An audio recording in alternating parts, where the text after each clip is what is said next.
Selamat datang di channel YouTube saya. Jumpa lagi dengan saya, Purnomo S. Hadi.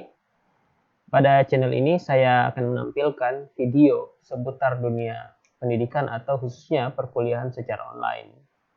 Silahkan menyimak, jangan lupa untuk menekan tombol like dan subscribe, serta bunyikan lonceng notifikasi agar Anda tidak ketinggalan setiap informasi yang saya berikan pada video-video saya. Selamat menyaksikan, tetap semangat, sukses selalu, God bless you. Pada kesempatan kali ini, saya akan menyampaikan perkuliahan pada mata kuliah statistik. Dan yang menjadi topik materi pada saat ini adalah pengantar statistik. Pada materi ini akan saya sampaikan apa itu pengertian statistik itu sendiri, sejarah statistik, kegunaan statistik, dan apa hal-hal yang menjadi landasan di dalam kerja statistik. Silahkan menyimak dari awal sampai pada akhir. Semoga bermanfaat bagi Anda. Keadaan dan menyelesaikan problem-problem kenegaraan saja, seperti perhitungan banyak penduduk, pembayaran pajak, mencatat pegawai yang masuk dan keluar, membayar gaji pegawai dan lain sebagainya, termasuk juga pencatatan kependudukan pada saat itu, yang lahir, yang meninggal, dan sebagainya. Namun sekarang di era globalisasi seperti ini, hampir semua bidang kehidupan manusia menggunakan alat bantu dalam menyelesaikan berbagai masalah dan pengambilan keputusan. Misalnya dalam bidang pendidikan, dalam bidang kedokteran, pertanian, psikologi, administrasi, sosiologi, teknik, hukum, bisnis, ekonomi, politik, dan lain-lain. Statistik itu sendiri banyak istilah yang digunakan sesuai pada bidang yang digunakan, yaitu kalau kita melihat di penggunaan statistik pada bidang ekonomi dikatakan dengan istilah ekonometri. Sedangkan pada penerapan statistik di bidang biologi dikatakan dengan biometri. Dan penerapan statistik pada bidang pendidikan dikatakan statistik pendidikan. Dan masih banyak istilah-istilah lain yang digunakan untuk disiplin-disiplin ilmu lain. Pada intinya, statistik itu sendiri berfungsi untuk digunakan sebagai ukuran atau sebagai wakil dari sekelompok fakta. Nah, ini dalam artian misalnya nilai rata-rata siswa. Nah, ini diukur, bagaimana cara mengukur nilai rata-rata siswa ya, dari sekelompok fakta yang terjadi di lapangan. Selanjutnya misalnya dalam bidang ekonomi, produktivitas kerja perusahaan, mengukur seberapa besar produktivitas yang dihasilkan dan mewakili dari fakta yang terjadi. Nah, berikutnya bisa diukur juga prosentase keberhasilan belajar, ramalan kemampuan siswa, ini di bidang-bidang pendidikan. Kalau di bidang-bidang lain, contohnya seperti bidang pertanian juga bisa, seperti prediksi hasil produksi pertanian dan sebagainya. Statistik itu sendiri adalah rekapitulasi dari fakta yang berbentuk angka-angka yang disusun dalam bentuk tabel dan lingkaran, yang dalam hal ini mendeskripsikan suatu permasalahan. Nah, jadi boleh dikatakan bahwa statistik itu tidak terlepas dari yang namanya angka-angka. Segalanya terukur, ya, ada ukurannya dan dalam bentuk disajikan dalam bentuk tabel dan diagram. Baiklah, kita akan melihat jenis-jenis tabel yang digunakan di dalam statistik. Ya, ada beberapa jenis tabel, contohnya misalnya tabel biasa.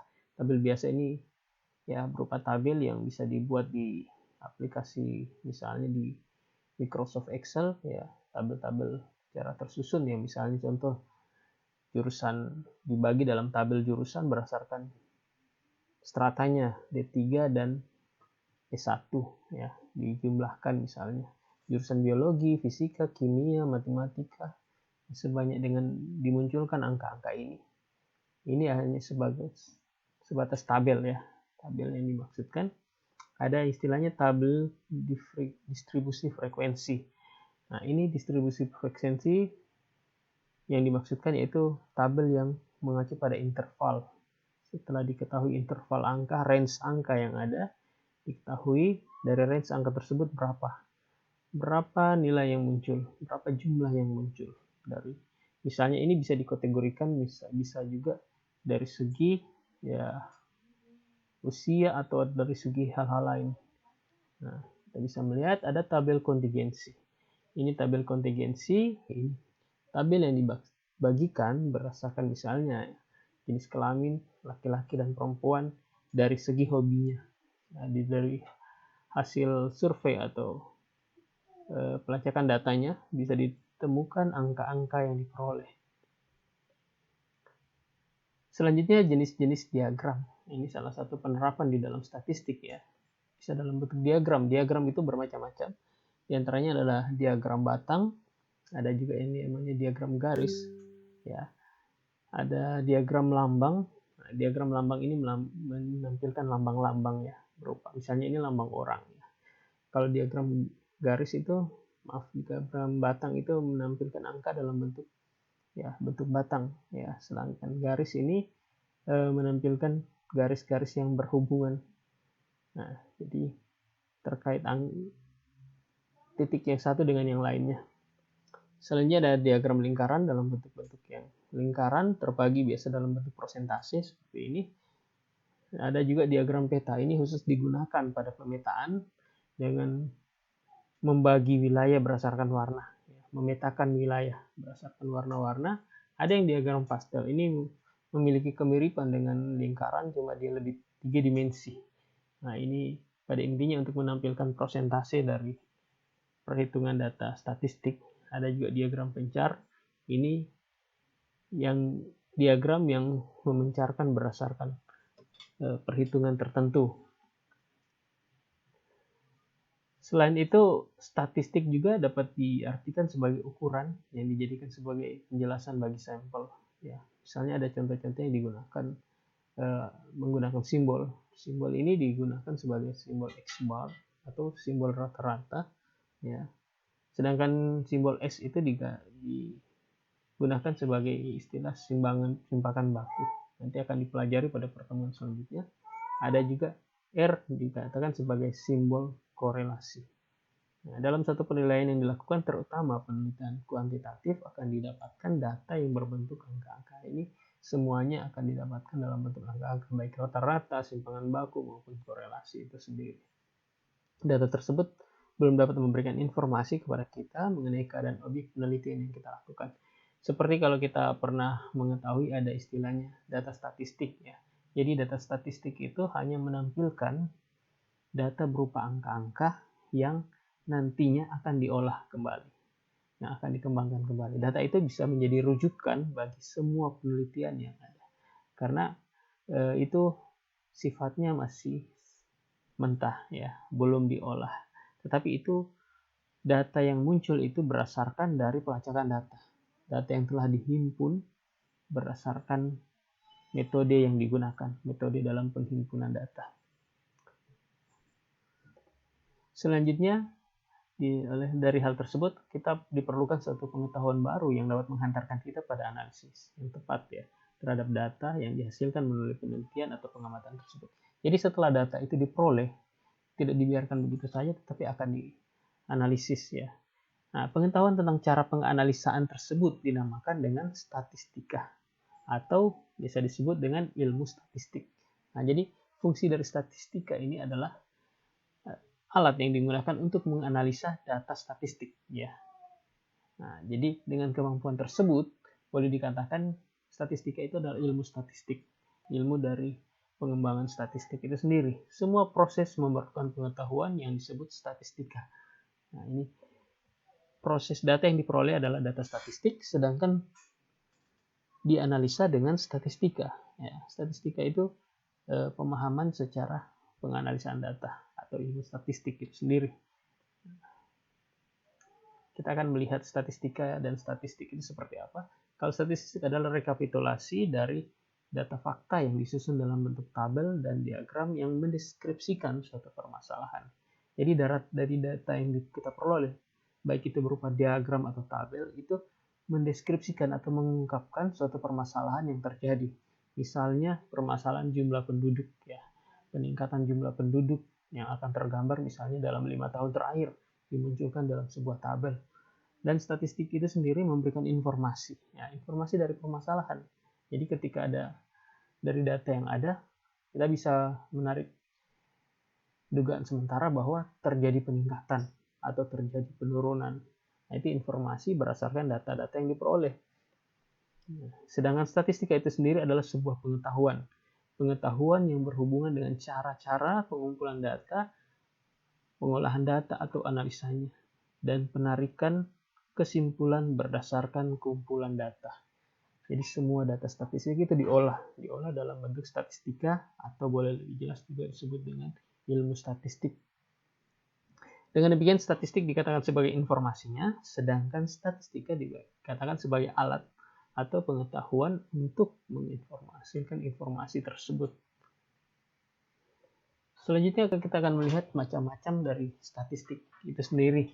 Jika dilihat dari informasi yang dihasilkan melalui data yang dianalisa, maka statistik dapat dibedakan menjadi dua. Yang pertama yaitu statistik deskriptif. Statistik deskriptif itu adalah statistika yang digunakan untuk menggambarkan dan menganalisa suatu penelitian atau pengamatan. Tetapi dalam hal ini tidak sampai pada suatu penarikan kesimpulan.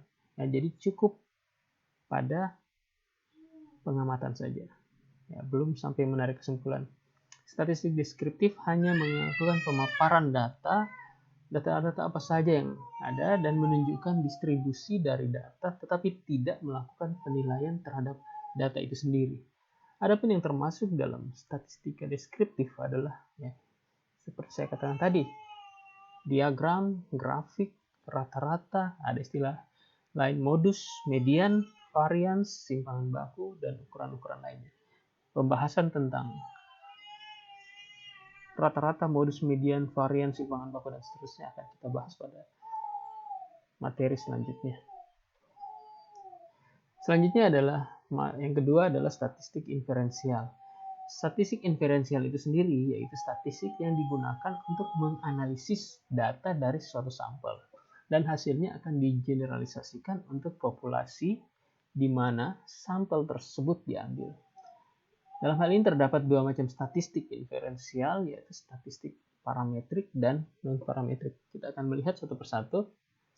Statistik parametrik yaitu statistik yang digunakan untuk menganalisis data interval atau rasio yang diambil dari populasi yang berdistribusi normal, seperti korelasi produk momen, persen ANAVA, t-test, f-test, Radcliffe, dan lain-lain. Mengenai ini akan dibahas pada pertemuan selanjutnya. Jadi intinya statistik itu di dalam statistik inferensial ini sudah digunakan untuk menganalisis data, berbeda dengan deskripsi sebelumnya. Yang kedua yaitu statistik non-parametrik. Nah, bedanya antara parametrik dan non-parametrik, sedangkan non-parametrik itu adalah digunakan untuk menganalisis data nominal atau data ordinal dari populasi yang bebas distribusi, yaitu tidak harus normal, seperti korelasi Sperman, Kendall, Chi-Quart, dan sebagainya. Sekali lagi saya katakan bahwa statistik inferensial ini sudah digunakan untuk menganalisis data dari suatu sampel.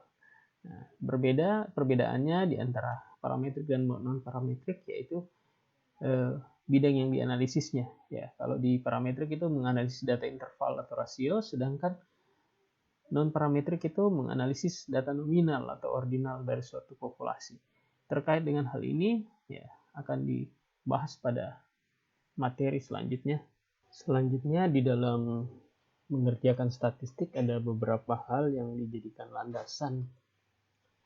Diketahui ada 3 jenis landasan kerja di dalam statistik. Yang pertama itu variasi. Variasi yang dimaksudkan ini yaitu didasarkan atas kenyataan bahwa seorang peneliti selalu menghadapi persoalan dan gejala yang bermacam-macam. Nah, gejala yang bermacam-macam inilah yang dinamakan variasi. Variasi tersebut baik dalam bentuk tingkatan maupun dalam bentuk jenisnya.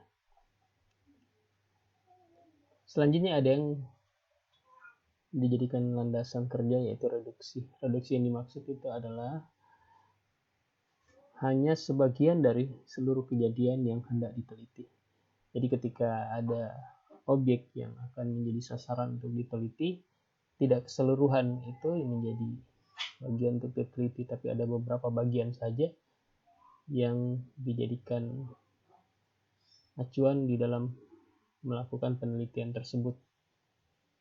Yang ketiga yaitu generalisasi. Nah, generalisasi ini yang dimaksudkan yaitu sekalipun penelitian dilakukan terhadap sebagian dari seluruh kejadian yang hendak diteliti, namun kesimpulan dari penelitian ini akan diperuntukkan bagi keseluruhan kejadian atau gejala yang hendak diambil. Ini agak berbeda dengan reduksi. Kalau di generalisasi ini meskipun hanya sebagian yang diteliti, tetapi kesimpulannya itu general, diperuntukkan untuk keseluruhan kejadian yang hendak diambil. Selanjutnya kita melihat ada beberapa karakteristik di dalam statistik itu sendiri. Nah, karakteristik statistik itu antara lain yaitu statistik bekerja dengan angka. Yang dimaksudkan dengan statistik bekerja dengan angka itu adalah angka-angka dalam statistik mempunyai dua pengertian, yaitu angka statistik sebagai jumlah atau frekuensi dan sebagai nilai atau harga. Pengertian ini mengandung arti bahwa data statistik atau data kuantitatif. Kita bisa melihat contohnya, misalnya jumlah pegawai Pemda Banggai. Ini menunjukkan nilai atau jumlah atau frekuensi. Sedangkan harga kopra di Luwuk itu menunjukkan nilai atau harga. Ya. Ini dalam hal ini statistik itu menunjukkan seberapa besar jumlah pegawai, seberapa besar jumlah dan frekuensinya, dan juga seberapa besar nilai atau harga dari suatu produk. Jadi keduanya itu yaitu angka tersebut menyatakan nilai atau harga sesuatu. Yang berikutnya, angka statistik sebagai nilai mempunyai arti dalam data kualitatif yang diwujudkan dalam angka. Contohnya, nilai kepribadian mahasiswa. Jadi ini tidak terukur dalam bentuk, misalnya kalau pada bagian A-nya itu ya muncul misalnya jumlah dalam bentuk angka, tapi kepribadian itu berdasarkan asumsi. Ya, asumsi makanya dinamakan kualitatif. Ya, berbeda dengan yang dimunculkan angka ini adalah data kuantitatif. Ya, karena berupa asumsi, jadi data tersebut dikatakan data kualitatif. Seperti metode pengajaran dosen. Nah, metode pengajaran dosen kita ketahui bahwa metode apa yang digunakan. Berarti asumsinya atau pengertiannya atau hal-hal lain yang dijadikan pegangan dijadikan cara oleh dosen untuk melakukan pengajaran.